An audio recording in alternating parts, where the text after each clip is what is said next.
there as some of these students trying to remove the barbed wire that has been put by police, but certainly to get a sense of how the situation is going to be contained. I'm going to chat now to the Police Minister, Nathi Nhleko, who's going to tell us a bit more about perhaps what can be done to deal with the situation.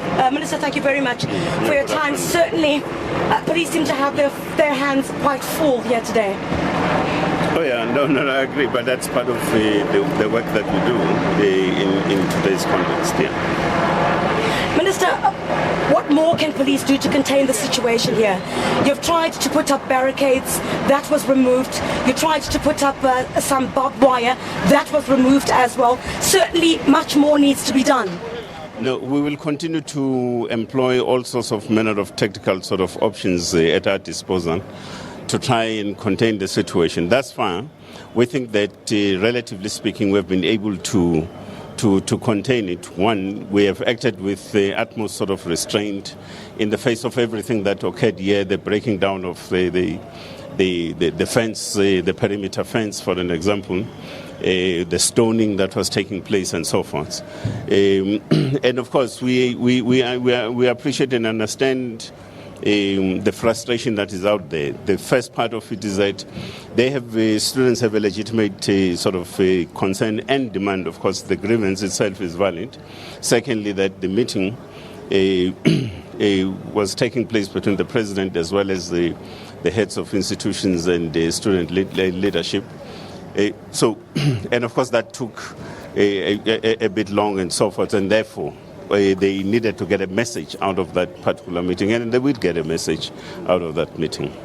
Minister, what some students are saying is that, look, we've been covering the protests the entire time. They're saying that they believe that police come quite armed, and all they want is to make their grievances heard. So there may be some criticism there, but certainly there could be that when a situation turns as violent as this, then police need to do what they have to do.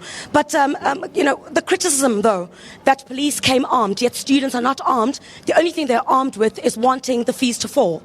We must also take into account that the divide between order and chaos is enforcement.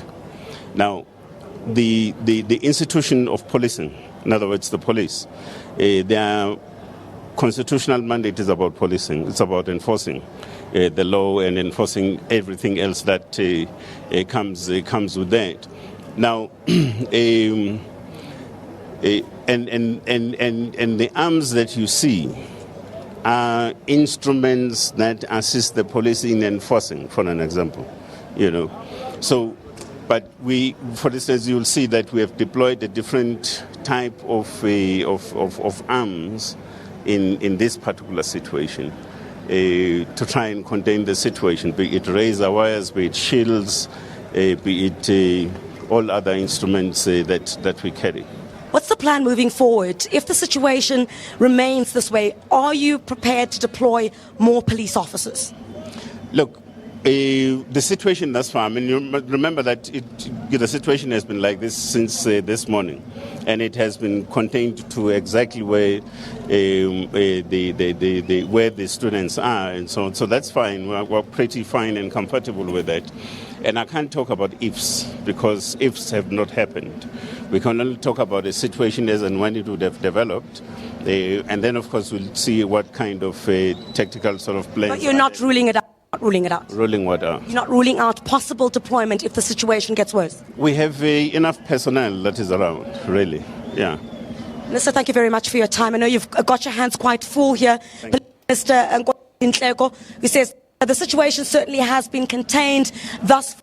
Have managed to try thus far to keep students a bit calm in comparison to the situation that we saw a bit earlier on. But Devon and Tabile, we will continue to monitor the situation here at the Union buildings. We do understand that the students will be addressed anytime in the next few minutes, I guess, in the next half hour to an hour, but we'll certainly bring you all of that live here on SABC News. Well, thanks very much indeed, Griselda.